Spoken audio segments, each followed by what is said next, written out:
So I could listen to Christmas. You should have. Yeah, I meant to. I looked for mine, I can't find it. It's in my garage. Okay, well, you just want to look back on the board. But just send You just send an email to I got one of them. you donate to teachers.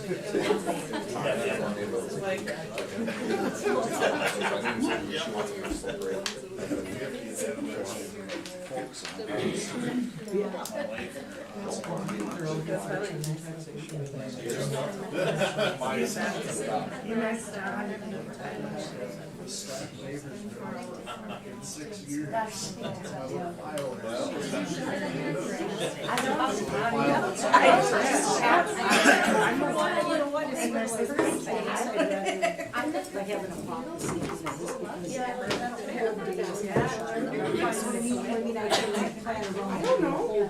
Maybe it's on there for a purpose. It's just gonna keep bumping it. I didn't like cash. But Catherine showed up. Dan's not gonna be here. Really long cash. No, you can't be here. I'm gonna try and do this report. Alright, it's 2 o'clock, so let's get this truth and taxation meeting done and we can move on to board meeting. So, here we go. Here's our public hearing we're going to go over the 21-22 budget and proposed taxes, property taxes. This is for the payable 2022 taxes. So we'll talk about changes in general fund allowances, review the budget, presentation of payable levies, and then we can go over any questions. Kim, I have one question. Do we have a copy of this in here? Or? No. Okay. Yeah. Okay, so this slide shows how the basic per pupil allowance has changed over the years. The legislature just increased for 21-22, 22-23, a little bit more for this year for per pupil on the formula, which shows in here that it's typically going up all the way through. Just extended it from last year. Okay, this is the budget, the budget we did at the beginning of the year that will need to be adjusted here in the next month or so. Well, now that we know it, when I created this budget, or when we created the budget, the legislature hadn't finished yet. And so now we've got some of the negotiations done, so I can go through and make adjustments to the budget, but this was the early on one, so. And you approved that back in May or April, so May it was. Fund balance on 7/1/2021, the restricted is $653,000 plus unrestricted is 3.7 million for a total of 4.3 million. And you can see how our fund balance has gone up, and Ashley is here, our auditor, to talk about why that happened so much this year. It has a lot to do with federal dollars, the one-time ESSER stuff, so she'll be able to talk more about that. Remember, the general account is for all things education, normal everyday stuff. Food service fund, of course, is breakfast and lunch program. Community service is the community ed, the ECFE, preschool, school readiness, stuff like that. And the debt service is, of course, all of our principal and interest payments on the voter approved building bonds and things like that. So the levy, you can see how it is adjusted from 2021 to 2022. These are taxes that are paid next May and November. So, slight changes, went up a little bit overall just because of different adjustments and things happening with enrollment, different formula things that they've changed, stuff like that, adjusting the property values. So not a huge change, slight change actually. Community service, you can see that one went up quite a bit. community ed, they increased quite a bit, so that'll help out our community ed. And then debt service, of course, is the building bonds.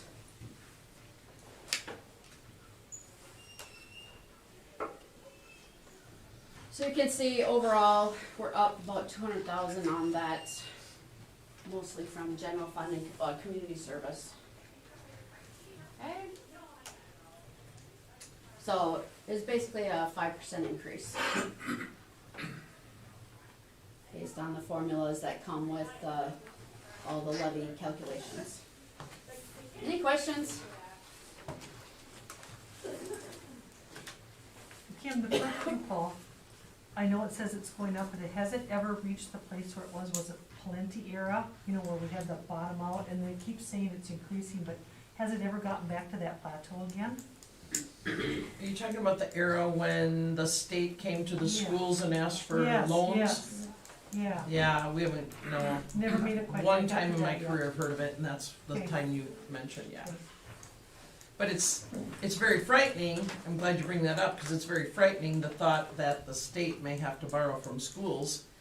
And, I don't know what the percentage was, but there were very few schools that could afford to continue to run and pay staff and pay bills at that point, yeah. Yeah, at the time when they withheld that money and that, so that they could put it on their next year's budget and balance it out, that all has been caught up. So, but we haven't increased there where we should have. Okay?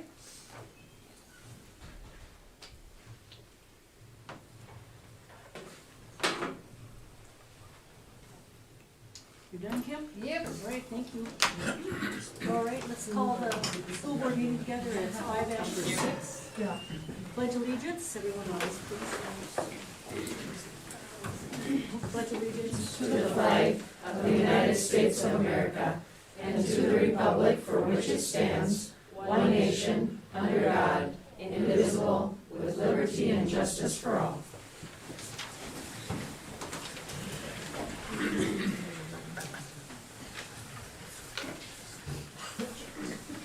Okay, item 3.0, approval of the agenda, additions or deletions. Anyone have any item to bring up there? Oh, let's get a motion. Let's get I'll a make a motion. motion to approve the agenda. Okay. Second. All right, that was Scott and Kate. Okay, any discussion or questions? We would take off the approve the activity director contract on the consent agenda. 5.6 there? Yeah. No, yeah. Yep. Yep. Okay. Anything else? Was there an agenda item missing, 8.6? I see the number, but nothing listed. Yes, that's been added this afternoon. And this is, it's a resolution in support of the Congressional IDEA Full Funding Act. It's a separate packet that I had to add later. It's a It's extra sheet right Yeah, in there. extra sheet. There you go. Got it. Yep. It just arrived in my email this afternoon, and I thought we better do it tonight instead of, So we'll I do don't know that if at 8.6. Okay. Anything else? Great. If not, we'll vote. Those in favor say aye. Aye. Those opposed, nay. Okay, motion carries. Okay, number 4.0 is public comment. We have, I'm sorry, I didn't get the first name. Megan Sunderland? Is she here? Yeah, Oh, there you are. sorry. I guess we were gonna, should we do this? It's fine, we'll do it, okay. So, I guess it was added on as public comment, but we were just gonna share the results of the vote for the contract, or for the master agreement. Do we wanna do this now, or could we, I guess Steph and I could do that together? Before you have to leave? Yeah, I do have to jet out early. Yeah, so I know it's on the minutes for, I saw, was that Kirk Kim? It's later down on the negotiations for 6.2, or is that just for the board? It's just a committee report. Okay, Yeah. okay, I don't wanna step on any of those toes. So we, On Wednesday, the union voted on the master agreement that was Thursday, that was proposed to us. We tabulated myself, Cole Christopher, and Jen Van Epps calculated the votes, and the master agreement, proposed master agreement did not pass with the total of, sorry, let me bring it up. 37 votes, or 54% said no, and then 31 votes, or 45.5% said yes. So so the majority was no. What is that, I guess? I don't have nothing to add. I am on negotiations. We're not sure where we go from here, so, but yeah, that was just, we wanted to share the results of the vote. Alright, yep. All right, thanks. Okay, 5.0 consent agenda. We need a motion for consent agenda approval. So moved. All right, Jeff, second? Second. Oh. You want to give that to no. There, do it again. Next one, do you take? Okay, any questions or discussion on our consent agenda items there? We're gonna eliminate 5.6. And you know what, I'll just shout out to Marilyn Cray for her 22 years as cook here with the district. Thank you to her, and congratulations on her retirement, so, thank you. All right, nobody's got anything else, we'll take a vote. Those with approval, say aye. Aye. Those opposed, nay. Okay, that motion carries. Okay, 6.0, the communication reports. We'll start with admin reports. And 6.1 is Ashley Maher from Schletter, Warner and Company is gonna do her presentation.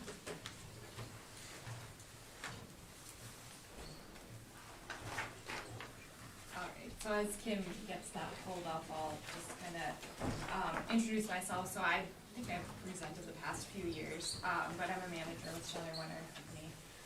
We do the audit for the district.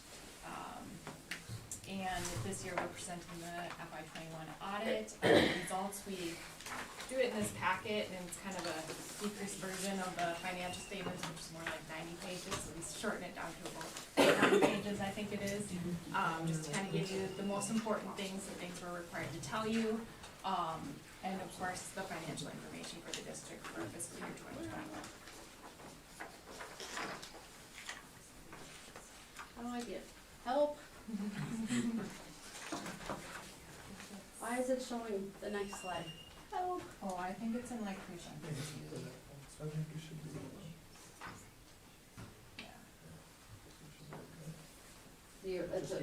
Oh, I'm, gotcha. Alright, so here we basically depict what we do in an audit. So we get the records of the district, we do a number of procedures, testing and inquiries. And really, we're just ultimately looking to issue an opinion. So for the district for fiscal year 2021, we're issuing an unmodified or clean opinion. So that's the opinion that you want to be issued, because it means no significant issues, errors, or misstatements arose as a result of our procedures. Here we just note a few other things that we're required to report to all on. So overall, the audit went smoothly. We have a positive working relationship with Kim and her team. Everything went really well. We didn't notice anything as far as unusual transactions or anything of concern there. No unusual accounting policies or treatments either. One thing that we do need to note to you all is that there are significant estimates that go into some of the balances on the financial statements. So these are the same as in the past, and actually are reported on by most school districts in the state. So it's nothing odd or unusual as far as that goes.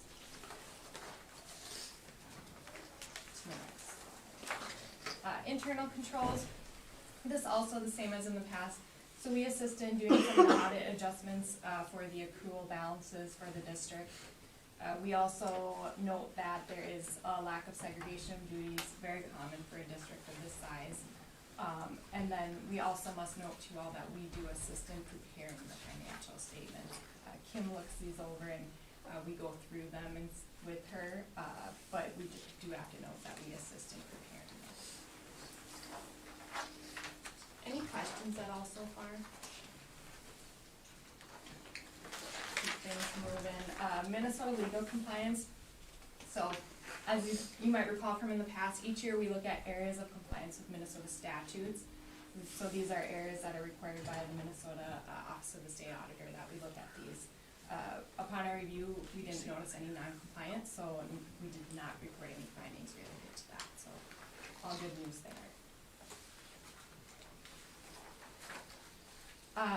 Alright, so this is new this year, so single audit, and that is a federal program compliance audit. So with that, each year we take a look at how much federal dollars are expended by the district. Of course, with all the extra federal dollars that are coming through for like ESSER and the CRF programs and food service, that was quite an increase this year for those federal dollars coming through. So we did have to do an additional compliance audit over those federal dollars. So it's if the district expends greater than $750,000. So we did do that extra compliance audit this year over the child nutrition program, which is food service, and then the coronavirus relief fund dollars. So upon our review, we issued an unmodified or clean opinion over the schedule of expenditures of federal awards. So no issues there. We didn't report any compliance findings, but we did just have one internal control item that we noted. So this was kind of new this year with the free meals that were going out to students.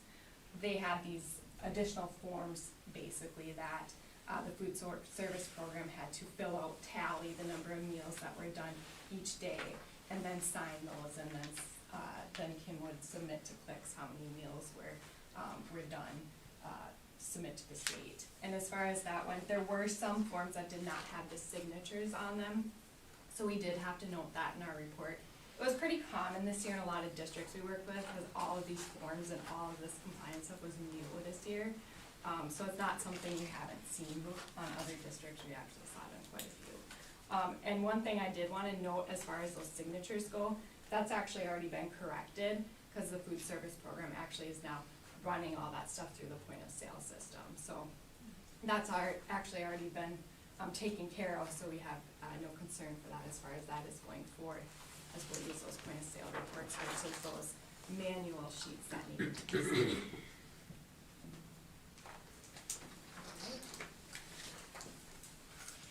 Each year, we also take a look at student counts for the district. So for FY20, that was at 752 in total, and then FY21 was about 721 in total. Decrease of about 31 students. That's been pretty common in a lot of the districts that I work with. With COVID, there were more students moving to like homeschool and things like that. So this is not necessarily a surprise by any means. And I know I had talked to Kim as well about that. It was expected there to have that decrease from 2020 to 2021.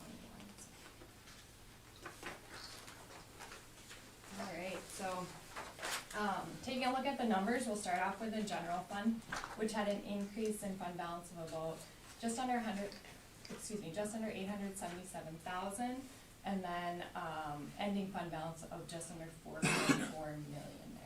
Revenues and expenditures overall increased from 2020 to 2021.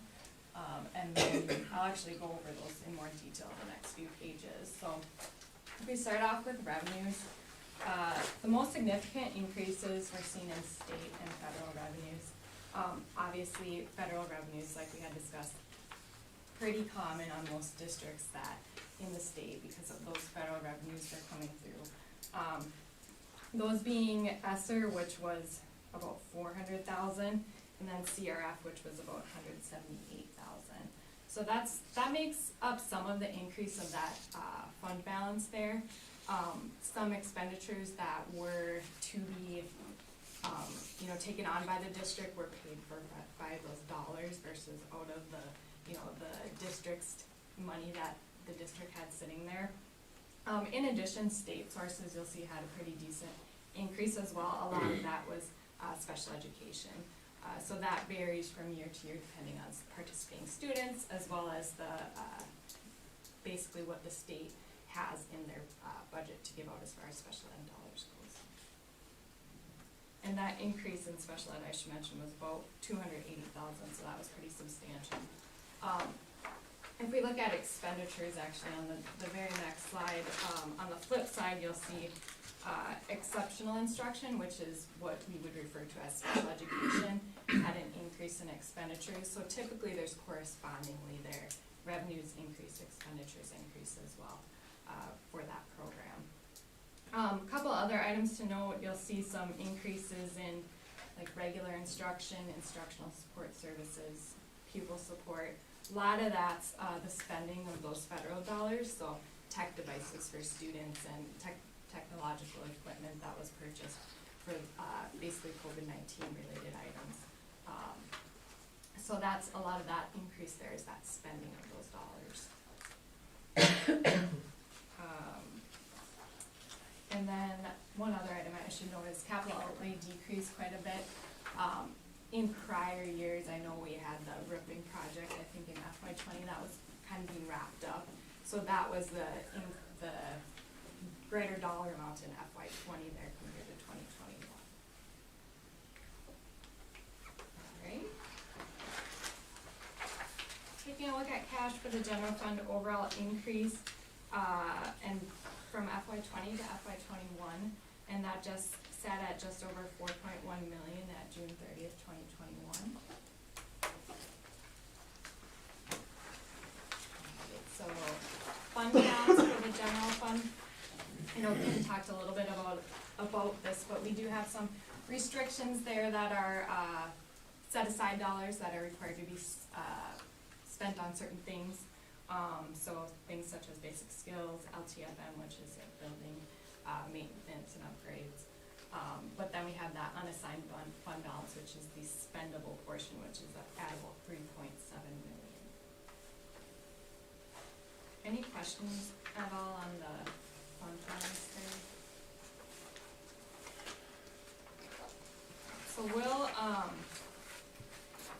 I think we talk about this kind of each year, but each year we take a look at that unassigned or spendable portion of the fund balance as a percent of the operating budget or the operating expenditures. So this year that's at about 40%, so an increase from last year. So, and that of course is that increase in fund balance that we saw there. Seems like a lot, but I know we've talked about in the past, if the state fails, you know, and they're going out to the schools and needing that money, you kind of need that money to be sitting there. So not to say you can't spend down some of that. You know, we kind of looked at how would you go about, you know, what do you want to sit at. The district does have a, you know, a goal to sit that above 20%. You know, if you wanted to spend down some, you could spend maybe 500,000, be at 35%. Couple things to keep in mind too, I'll talk about this in a few slides, but the community service fund once again had a pretty significant decrease in fund balance. I know in the past we've done a transfer from the general fund, so next year we're looking at probably having to do that again, and that's going to be a significant cut out of that 500,000 that I just mentioned there, and then potentially some other building expenses as far as the building project goes that weren't covered by the bond dollars. Good, obviously, to have an increase in fund balance, but things to keep in mind as far as how to spend that and where that should go. Any questions at all on that? Alright, keep things moving. The other funds of the district, the debt service fund, had an increase in fund balance of 143,000, with an ending fund balance of 215,000. That, of course, to be spent on, you know, future debt payments. Pretty comparable activity there from prior years. An increase overall in revenues and expenditures just because that new debt is starting to be paid off and the levy money coming through. Building construction, of course, you'll see that big decrease in fund balance of about 6.2 million. Obviously, the intention of that building construction fund is for that bond money to go in and that to be gradually spending out. So that's nothing to be concerned of, that's being, that big decrease there, that's as expected. So food service and community service. Food service, just a slight increase in fund balance of just under 7,000 with an ending of 16,000. Pretty comparable activity to prior years. Of course, the one big change was that we had those federal dollars coming through for those free meals for students. So versus having charges from students coming in paying for those meals, we had those federal dollars paying for free meals for students coming through. Community service, like I mentioned, that did have a significant decrease in fund balance. Something we've seen in the past, of course, and what, like I had mentioned, what we've kind of ended up doing is doing a transfer from the general fund for that. So that's something to think about for next year, that we'll probably consider doing that. I think we've done it about every 2 to 3 years. You don't want to go too negative, of course, but there is, I think, a little bit of levy money coming, additional levy money coming through in the future, but not good enough to make up for the negative there as well. Any questions on that? So those fund balances, we're not obligated by the end of when the school year ends, we can roll those over? Yes, yep, exactly, they can be rolled over. So technically that could sit negative for some time. I don't usually recommend that, but you know it does, at some point you wanna fulfill it and get it back up to 0 or above. But yes, it can roll to the next year.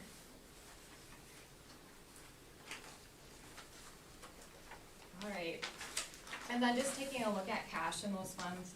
So debt service, just a slight decrease, and that's at about just under 1.2 million. And then food service, slight increase at 26,000.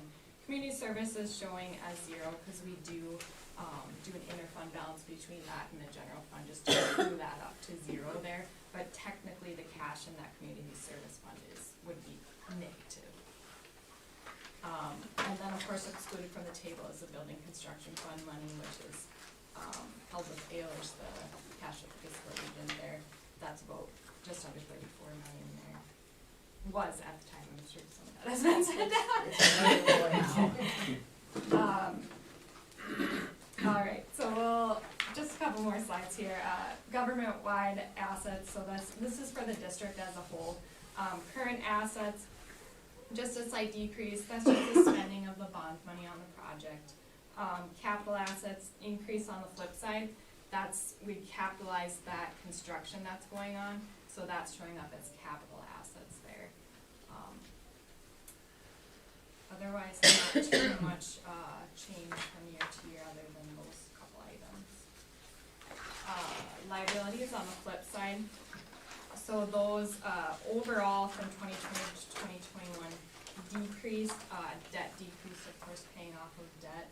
And then current liabilities increased just a little bit. A lot of that's construction related liabilities. So so for the construction that was done through June 30th, we record liabilities just to make sure that that's all in line with the fiscal years there. So there's a lot of that's construction related liabilities that increase there.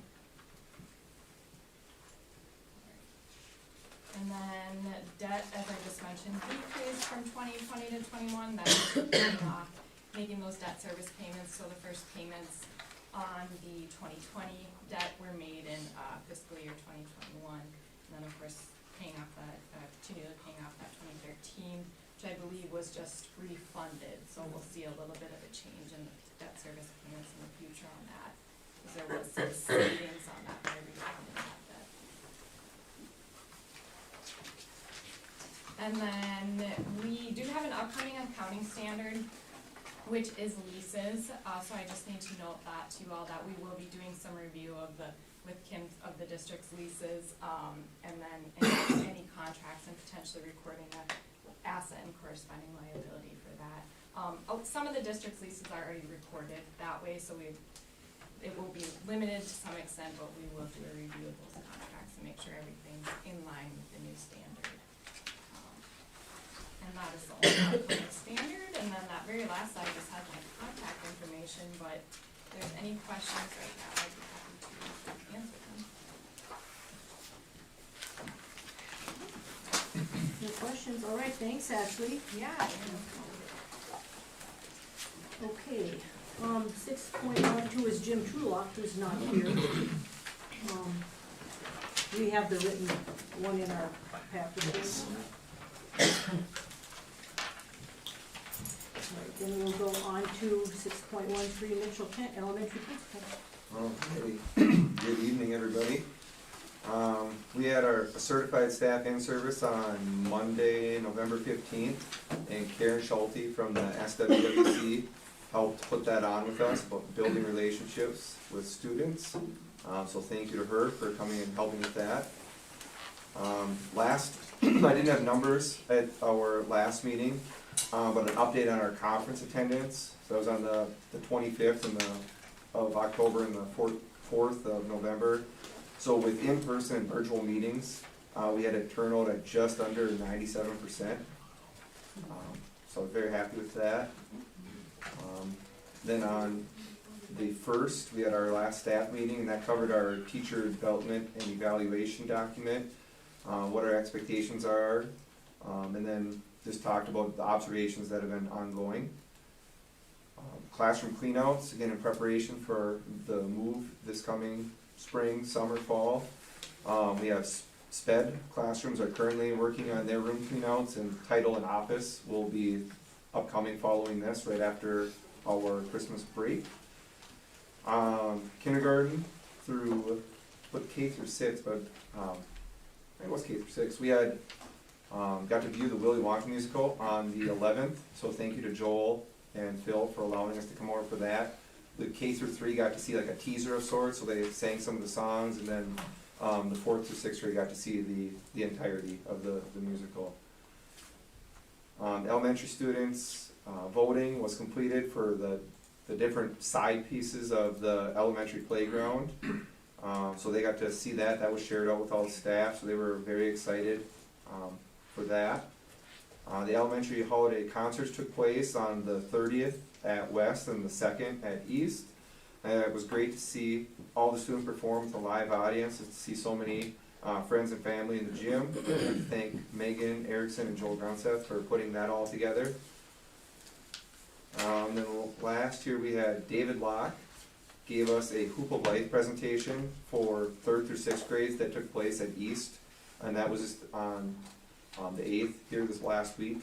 So we had all the West 3 through 6 students got bussed over for that, so that was a great event with him there, and just allowing the students to kind of interact with each other from each of the sites. Upcoming events, we'll have our holiday classroom parties on the 23rd. We have a certified staff in service on January 17th. And we have a paraprofessional in service on the 31st of January. Then we have our winter break coming up here at the end of next week. And then we'll have our January staff meeting will be on the 12th. And that's all I have. Any questions with that? What was that Hoop of Life presentation about? So David Locke is from, what do you say, about an hour and a half west of Aberdeen. He was in the area during the 8th and the 9th. He said he primarily just does his presentations with schools.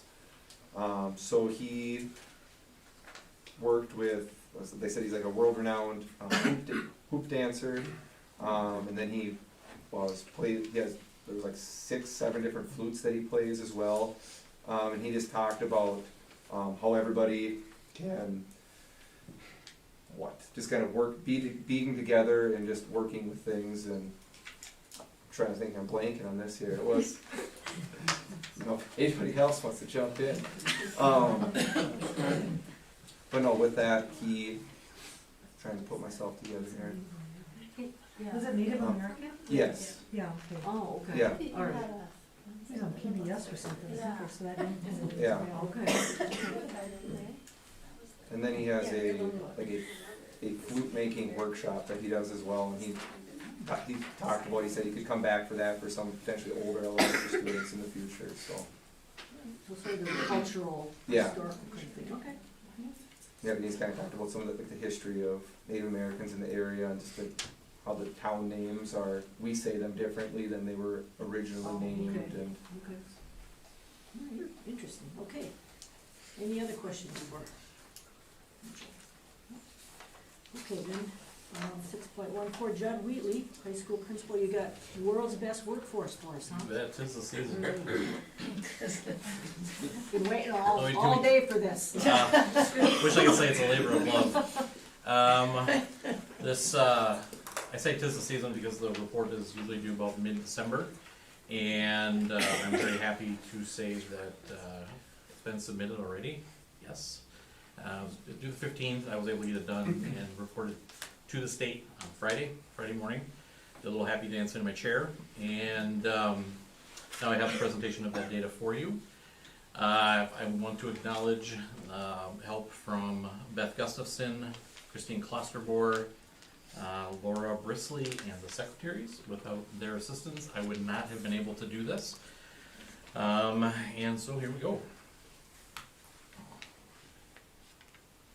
Alright, I thought it was prudent, going through the year that we had last year, that I share the information here. I'm gonna keep a close eye on Carter real quick as I go through this. So, COVID-19 impact by the numbers, that very first bullet point, when you look at the high school, we were either in hybrid or in distance learning for approximately 100 days. Okay, the reason I keep my eye on Carter is because when we had our advisory committee report at 143 in there, I was given inaccurate information, so then we went back and tracked it. But you still look at that, we're looking at 2/3 of the year for the high school was spent in some form of alternative learning mode. E-students were in distance learning for approximately 29 days.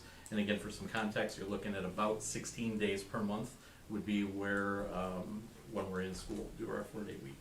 So we're approximately almost 2 months in distance learning for E-students, and West students were in distance learning for approximately 21 days building-wide.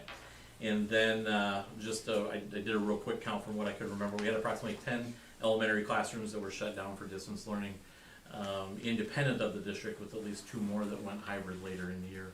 We had one classroom at East, I know for a fact, that went into distance learning mode 3 times last year, independent of when the school district went into distance learning mode. So, I'm gonna kind of highlight different areas for you, so you don't have to worry about reading all the information. All students ready for school. This is our kindergarten preparedness part of World's Best Workforce.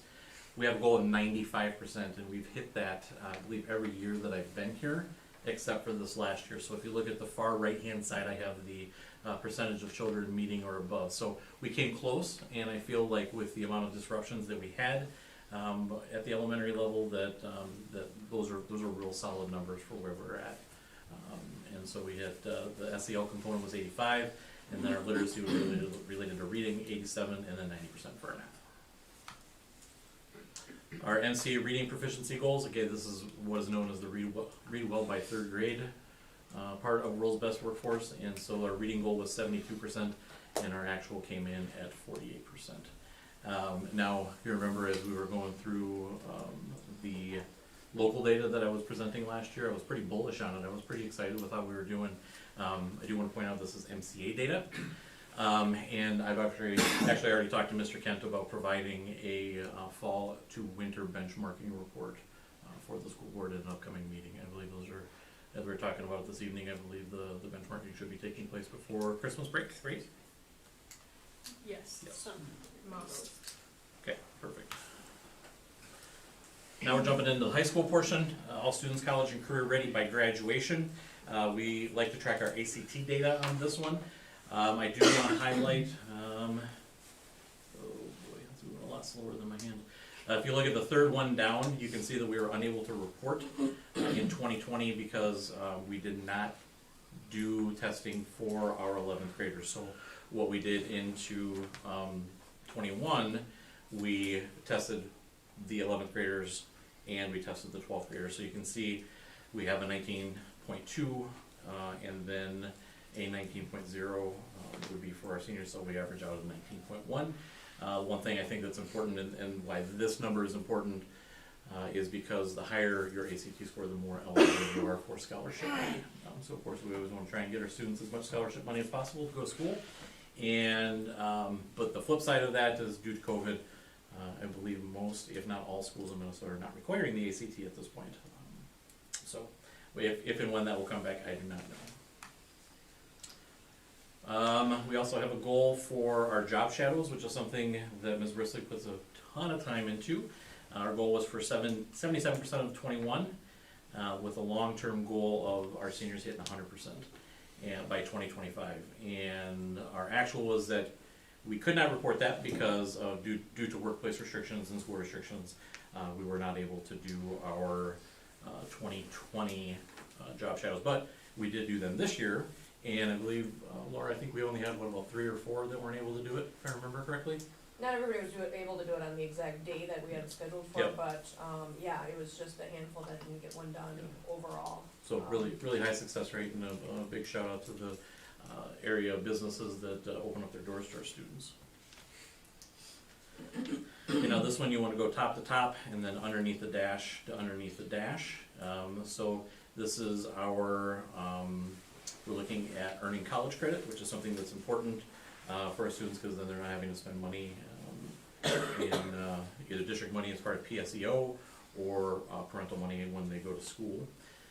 So we were looking at, in 20 we had 63.5% earn college credit, whereas in ending 21 we had 75.5%. So we're looking for about 90% of our high school students to accomplish that. So it's again, that's a really big benefit for the families and the students.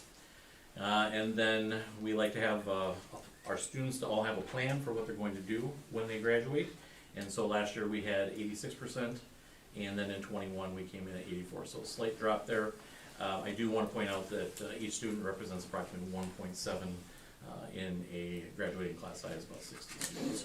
So just one student can make the difference there to show a little bit of a fluctuation or a gain. All students graduate. We want to be up to 95% or higher. What's important there is the very bottom line. We met it with 100% of the class graduating, and the amount of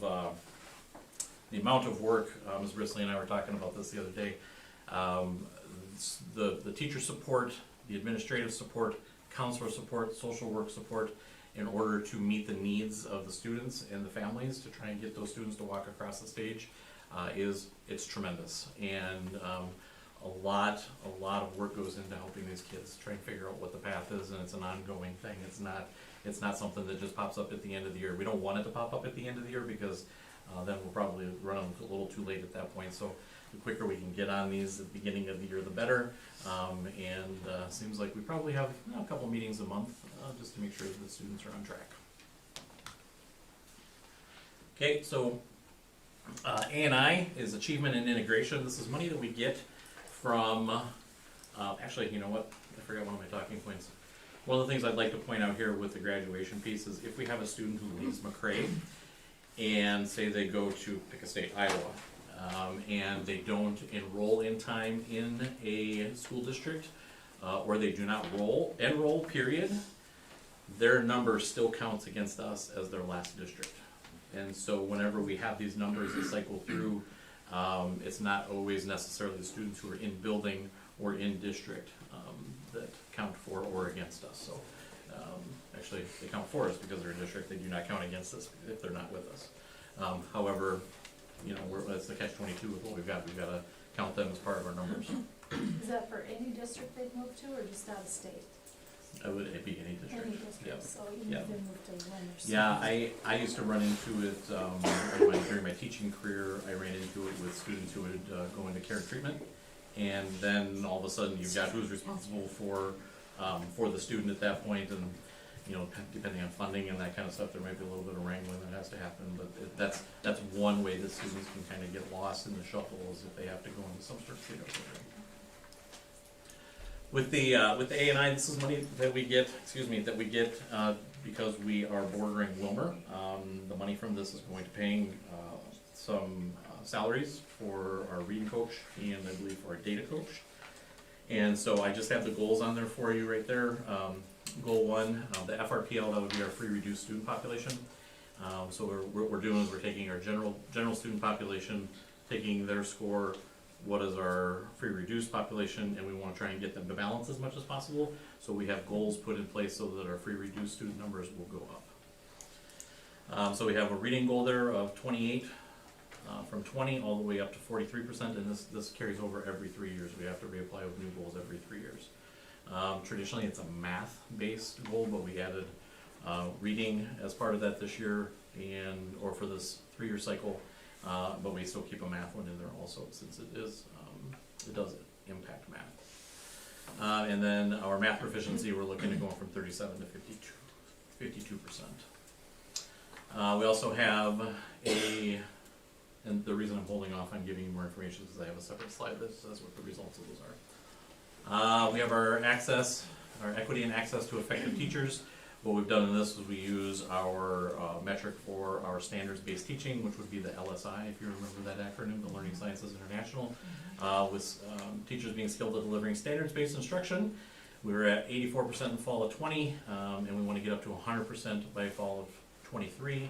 And due to new staff coming in, we were at 86%, and we covered that with our new teacher workshop that took place. So we had a couple of veteran teachers who covered that with them. In order to hit that 100% though, we're probably going to need to bring them back in and have a refresher at a workshop for all staff. And the reason it's lower is because you have some staff who take off, some staff who are sick, and those kinds of things. So we weren't able to hit all staff at the initial trainings that we did. Then our integration, this is more or less, it's taking our students and that they can build relationships or have the opportunity to build relationships with diverse students. And so what we use is our STEM camp in Wilmer, and Mr. Kent oversaw that this last summer, just as far as tracking the information, and we only had 4% of our student body attend the STEM camp. I believe it came out to right around 3 of the 80 students who were at the STEM camp.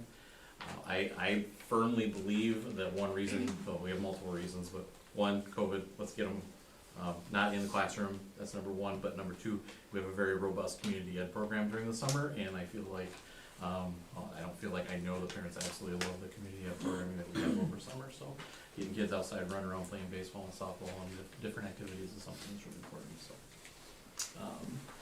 Being that we didn't have STEM camp in 2020 because of COVID, I had to roll this last year's number in as our baseline, so that's what we'll be building off of from there. And then this is the math and the reading, so you want to go vertical and vertical, so I have the orange and then the yellow. The free reduced numbers though, we were able to meet our reading goal, so our goal was 33%, and we hit it at 35%. And then our math we did not meet. We went from we were shooting for 42%, and we came in at 37%. What were our percentages the year before? I know we have our goals set, but what were our actuals? Do you have that, or? Actually, not on this. I do not. Okay. So here's actually what I'll do is I'll do this, and I'll just say if you have questions, being that I had to aggregate the data from other places, I can source that information and be able to report that back to you if you'd like. So if you have any questions about this, that I can make sure that I reach out to the right folks. So I would like to see if we could have like the past 2 years, I mean even pre-COVID, to see have we made, I mean did COVID dip us down, which would be understandable, but So are we making progress? it's specific to the free reduced group? Yeah, Okay, I can't, I'll have to dig for that because this was the first year that we tracked that data. okay. So I'll have to see what Well, I can even do. aggregate, that's fine too. So we want Overall. the, let's say 19 and 20 free reduced student population, reading and math. No problem. And then are we, going back to that 3rd grade reading level, that percentage, are we doing things for prevention, intervention, you know, to try to bubble that up? Because man, if they're left out at the 3rd grade, it's tough to get caught up. Everything says that if they're not reading at grade level Yeah. by 3rd grade, then they're not Yeah. gonna continue to grow at that same rate. So, what I'll do is I'm gonna defer to a degree to Mr. Kent here. However, I am gonna say that we did implement the phonics last year, and again, that's a 3-year plan. that we have in order to make sure that that's implemented, because we won't see the benefits of that until the kindergartners are in third grade. And then the other element is that we did, we have Julie Deacon as our reading coach, and so she's in year 2. So I can tell you that I know that she's been meeting with teachers. I'm not 100% sure how she's being utilized this year, but I would imagine it would be much the same. Do you have any feedback on Julie's use? Unfortunately, she's been used for subbing a lot so far this year, because, I mean, she spent a good chunk of her time doing that, so I feel bad. You know, like at West, and especially, I feel like they'll say, you know, these 2 teachers are out today, and they're like, can we use Julie? And it's like, I suppose, you know, we can, so we try to limit that to an extent, but I do know she's spent a good chunk of her time in the classroom this year, so trying to get her back to kind of doing more what she's supposed to be doing too. And I know she works with Lindsay Post with title, and she works with Beth Gustafson as well. So they've been trying to get together and is continuing to work on things as well. And her role is important because she not only provides support to the students, but also to the teachers. And so being able to help them figure out what kind of interventions, or maybe make a recommendation on an intervention to use with a particular student is important. So if she's being used elsewhere, that's. But I heard a very large sigh out of Sherry when Mitchell mentioned that we were having to use her for a sub, and that's just that's the reality that we're in right now when it comes to needing subs. I just want to add, because of the fact that this is due on December 15th, I suppose it's going to take the state of Minnesota maybe a month or 2 to go through these results, but our results aren't going to be, the state's going to find this across the board. And I remember going back to last spring when the jury was out on whether or not we'd even do MCAs. And all of a sudden we're doing MCAs, and I'm going, we're doing MCAs, and when Judd started this with how many days our kids had actually been in school, that's the precursor to everything here. And it'll be interesting to see what the state does with with these results. Will they give us will there be some financial something to pay teachers to do extra something? I don't know. Well, the $7.7 billion surplus is good. Yeah, right. So, yeah, we'll see about that. All right, thank you. No more questions for Judd. Okay, thanks, Judd. 6.15, Sherry Borderius, our Superintendent's Report. So thank you. All of my information there is easy to read, and I'm not going to go through that because I've got several other things I have to go through. And the first is a delightful presentation from the Minnesota School Board Association to Julie Olson. I know, I kept it a secret. That's hard to do.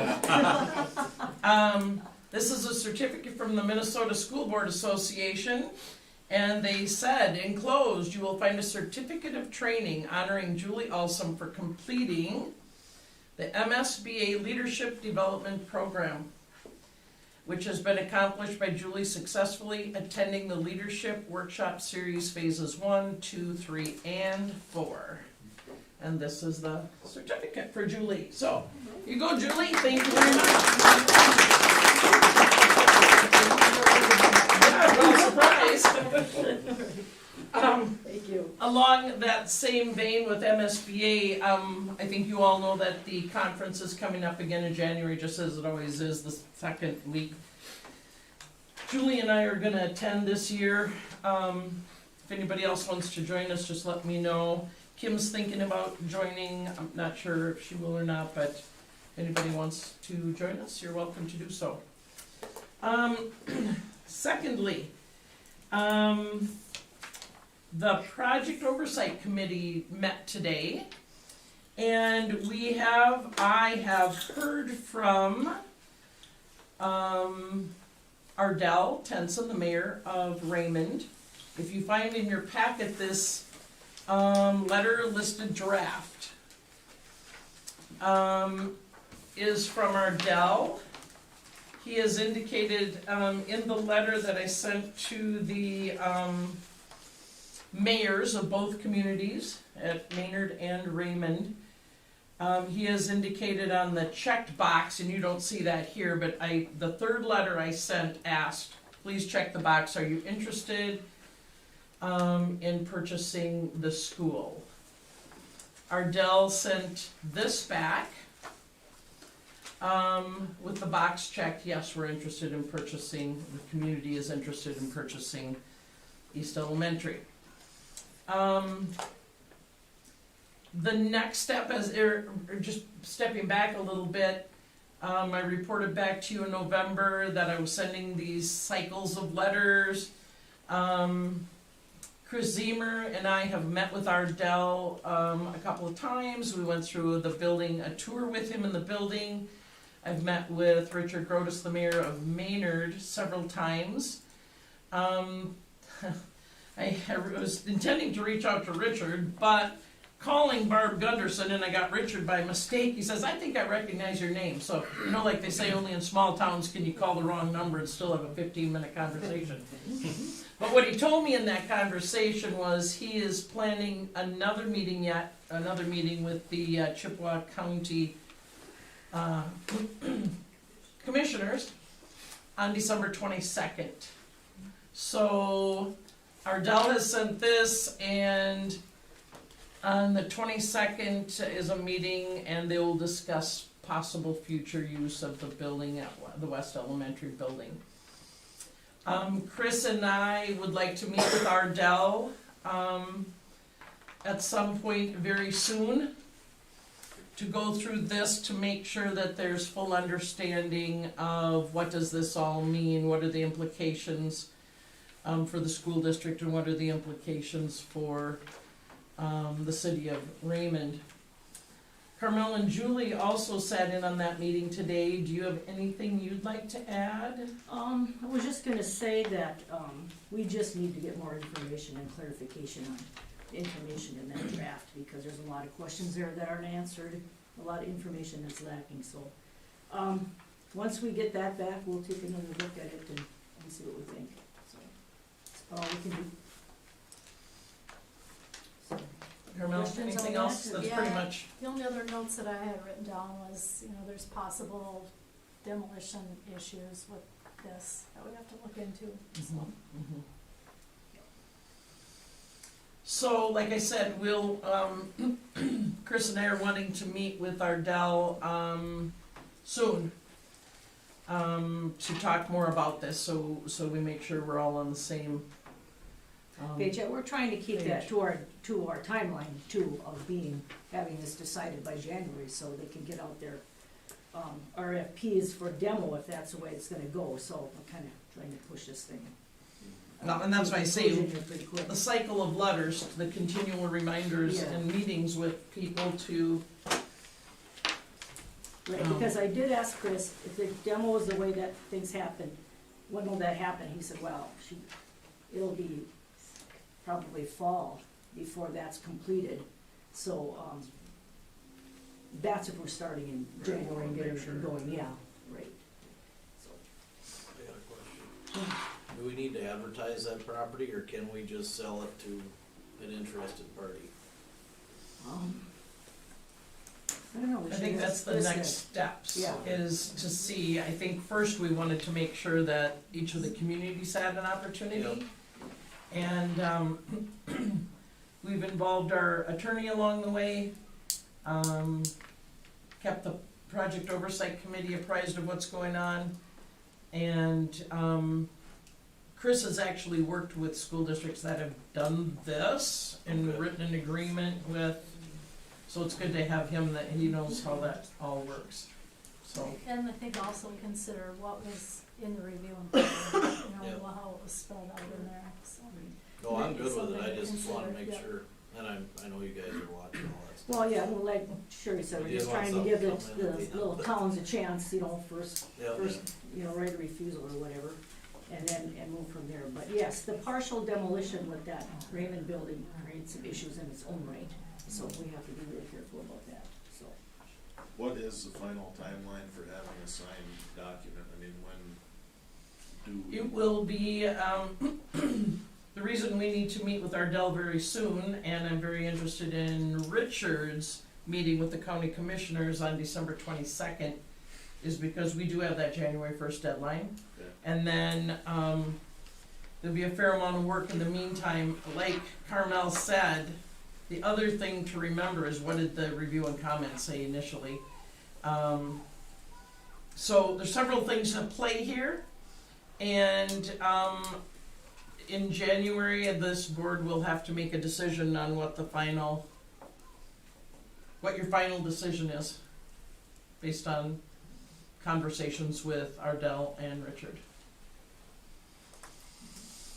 All right, well, stay tuned, I guess, we'll see what happens there, so. Thank you. And then I have a report here from Dan, was unable to be here tonight. There's that picture of the groundbreaking that seems like it was just a couple of weeks ago. And we're not gonna have a tour tonight. 3 board members, I think, stayed last time and we did a tour. Let me just tell you, in January, what you're gonna see in January is out of this world. Just as a quick little overview, we've got terrazzo tile going in the middle school. Middle school is painted, windows are complete in there. Carpets. Yeah, carpet in some rooms, yes. And so it's coming along very, very well. Here's a budget page for you to look over. This page is construction contingency and where we're at on that. That's one of the things Dan watches very, very closely. Dan and I work closely on change orders. And anytime there's a change order, it's been scrutinized by Dan, communicated to me.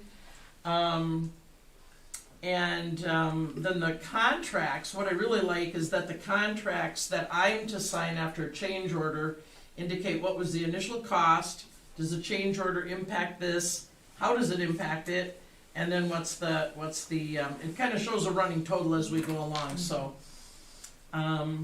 I like this simple little blue bars, cost to date 22 million and cost to complete, look at that, 19 million to complete. Last month we met, I think they were just about 50-50. Then going on to some of the photographs, here is the commons and lunchroom. One of the things that just amazes, this wall of windows, people love it. That natural light that comes in there while kids are eating lunch or while they're doing any reading or studying or extra work during the day is beautiful. And then they call it a sub-story, Julie, is it called a clear story? Thank you. You can see a little bit of that clear story up there. Last time I was in there was with Carrie's class. Carrie and her class are working on econ and making economics applicable and real to kids, and so I took Carrie and her class through there, and just those windows there are just beautiful. There's a couple lights on in the room, but otherwise that natural light that's so good for people is very clear in there. This is the Performing Arts Center. The catwalk up there is just about finished. We've taken a handful of people into this area. Again, this area right now looks like, what is it? It's kind of hard to tell what it is. It wasn't for the high roof, but some people have already been able to stand on the dirt stage and pretend like they're performing. So Julie, too bad you weren't the first one. No. The next picture down is the secure entryway for the elementary. Even since this picture is taken, if you were to pretend you're standing right here where the photographer is, the vestibule ends behind that person. So we had a situation today as a good example of how secure this area is. We had a person working in the bathrooms here, working on something with the flooring, and he could not get out of the office. He was speaking Spanish, so I was of no help to him when he was trying to tell me what he needed, but you can't get out of that vestibule to get into the rest of the building, and if somebody were able to get into the office, you can't get out of the office and go into the rest of the building.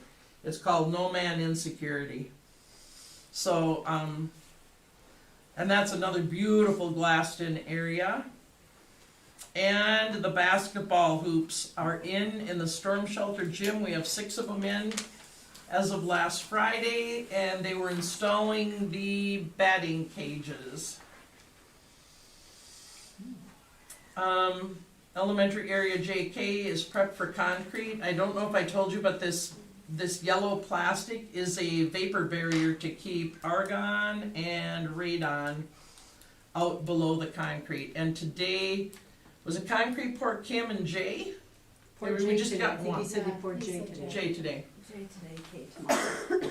And plan to do K tomorrow, J is what section? elementary. Elementary, half the elementary.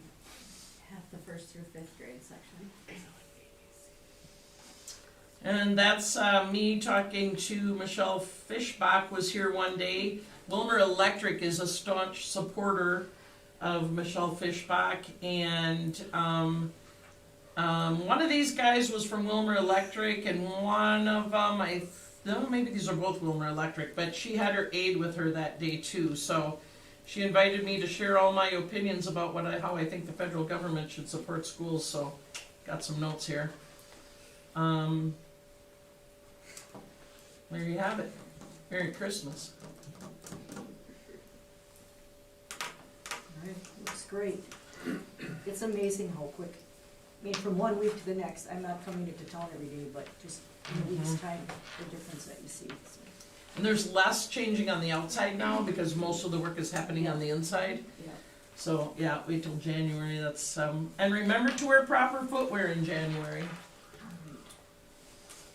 Okay, is that it for me, I think? That's it for you, Art.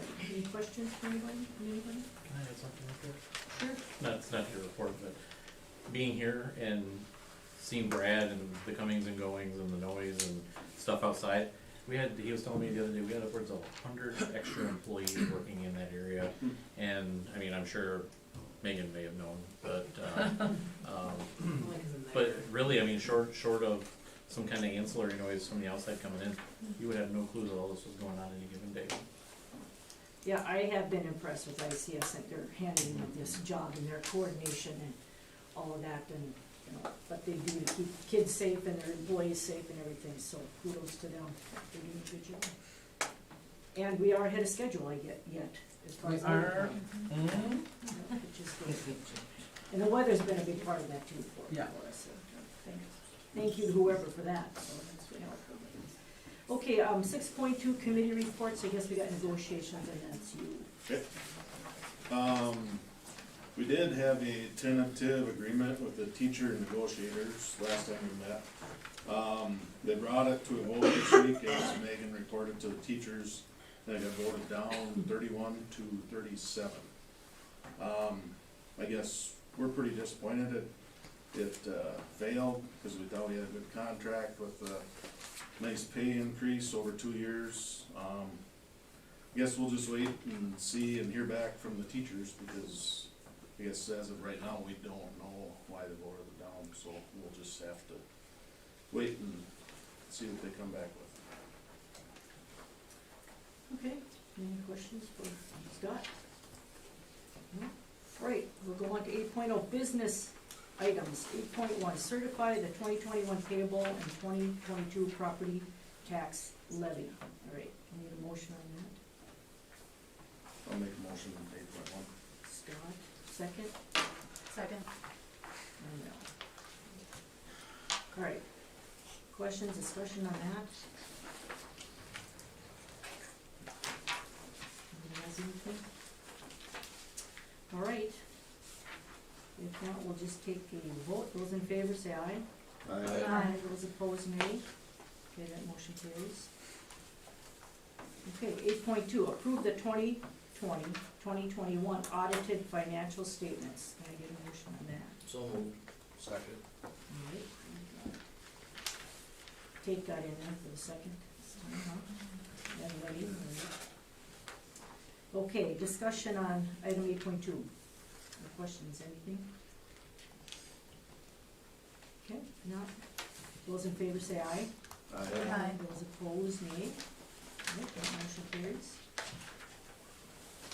Okay, 8.3, approve first and final reading of policy 615, the testing accommodations, modifications, and exemptions. Can I get a motion on that? Motion. Tate, and Second. Deb, okay. Yeah, any questions or thoughts on that? Anything that look good to you? Okay. There is an addition. Kim, where did the addition come?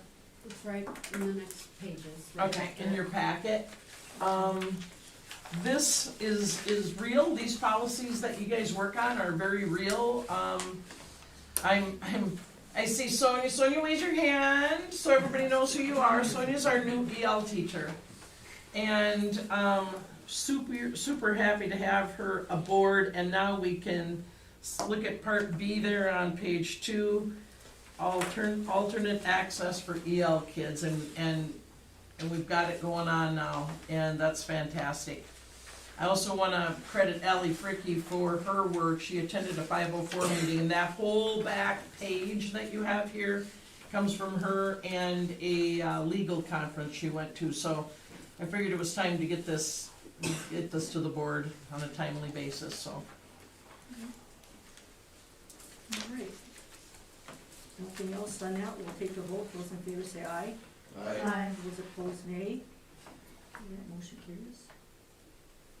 Okay, 8.4, approve combined polling places, and this is a resolution.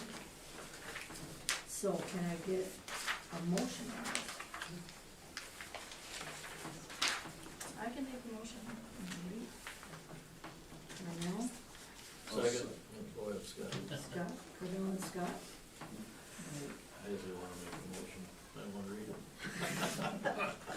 The hesitancy was there.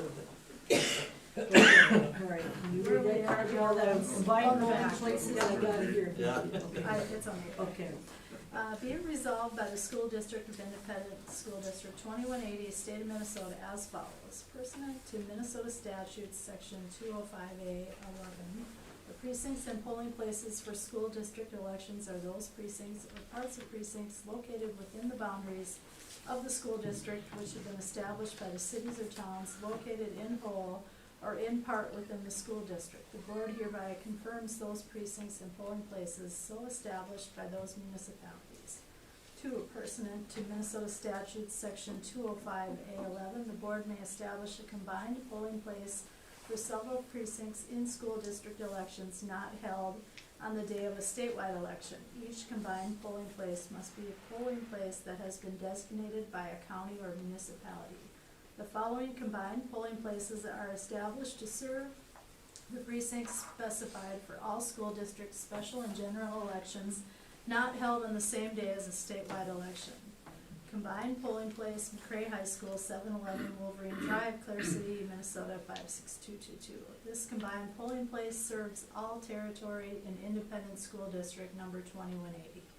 Pursuant to Minnesota statutes, section 205A9, the polling places will remain open for voting for school district elections not held on the same day as a statewide election between the hours of 2:00 p.m. and 8:00 p.m.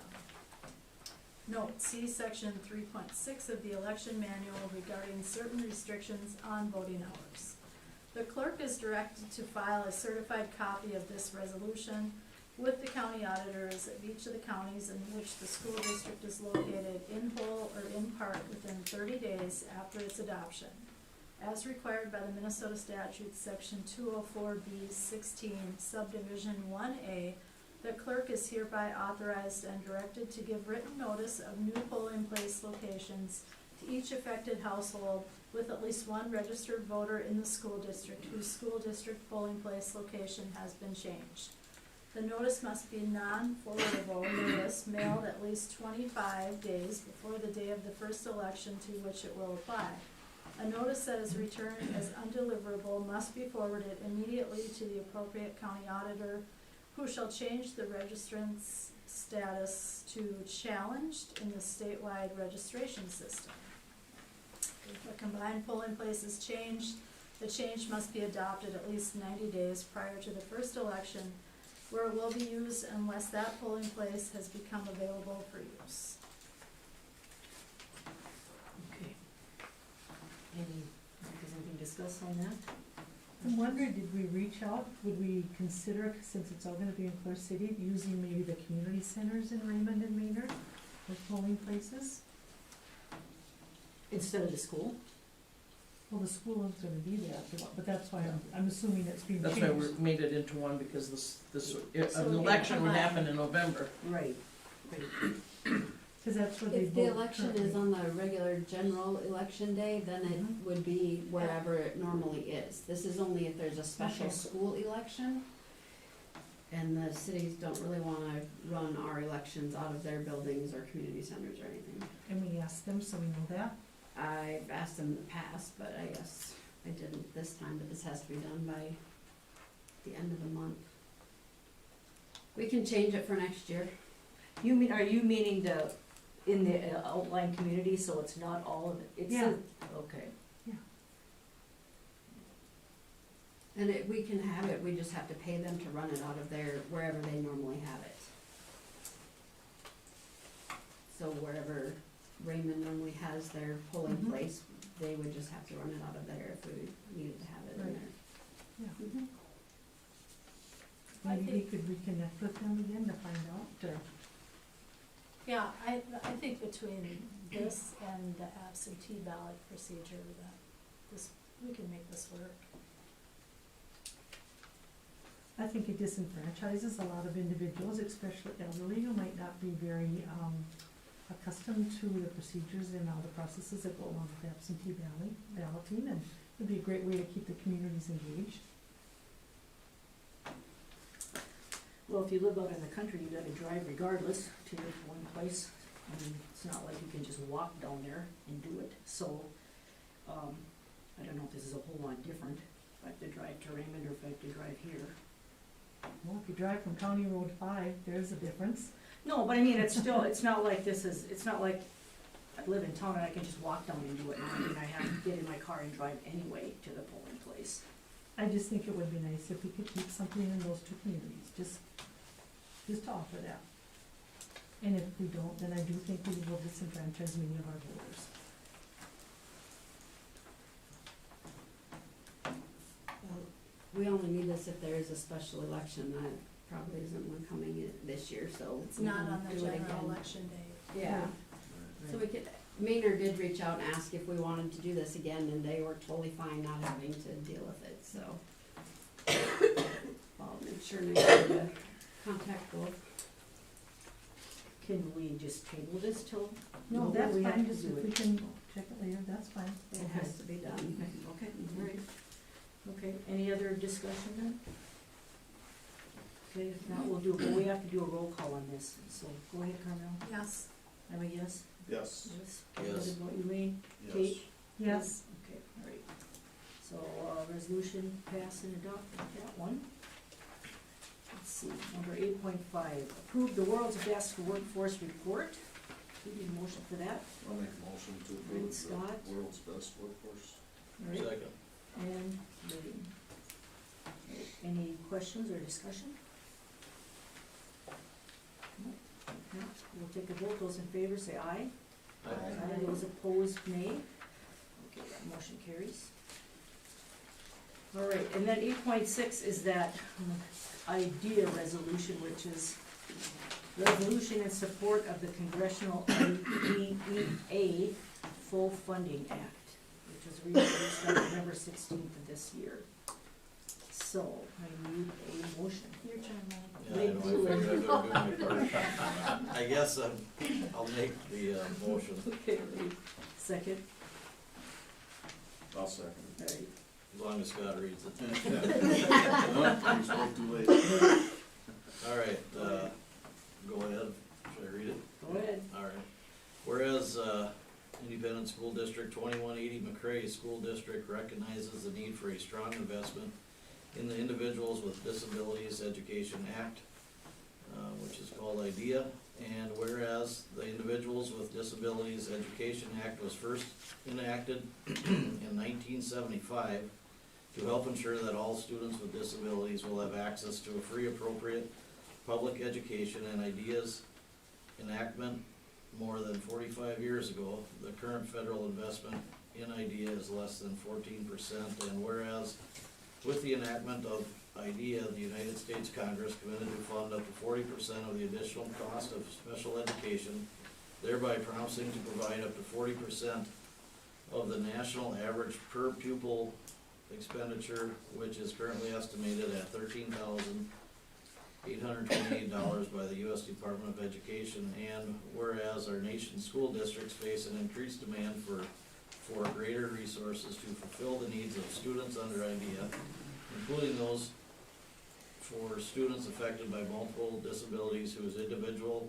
education plans require more resources, and whereas with each increase in the IDEA child count, the McRae School Board and others throughout the country continue to adjust their budgets to accommodate this increased need and ensure that each child educated through IDEA receives the appropriate supports.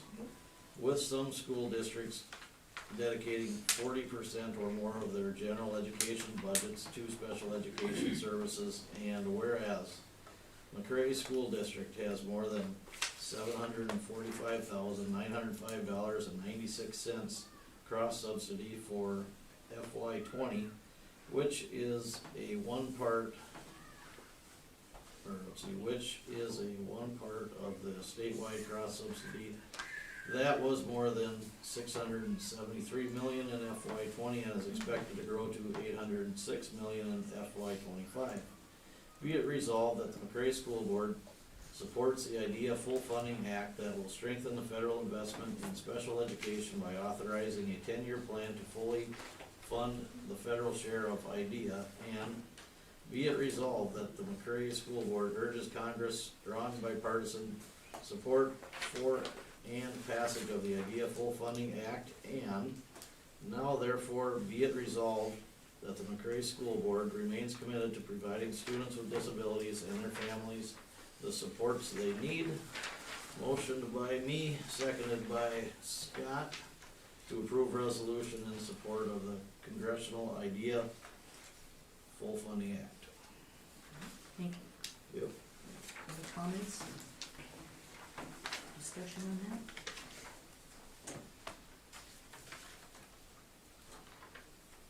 All right. If not, we have to do a roll call vote again. Take Camille? Yes. I mean, yes, Scott? Yes. Lane? Yes. Tate? Yes. Deb? Yes. All right, that's motion, or pass and adopt. Okay. Guess that is it. I need a motion for dismissal. Yes. Tate? I mean, oh, no, sorry. Lane? I'll second it. Seconded by Scott, all right. Guess we're, We'll vote. oh, I have to vote, I always forget, we have to vote, all right, those in favor say aye. Aye. Opposed, nay, okay. Motion carries. There we go.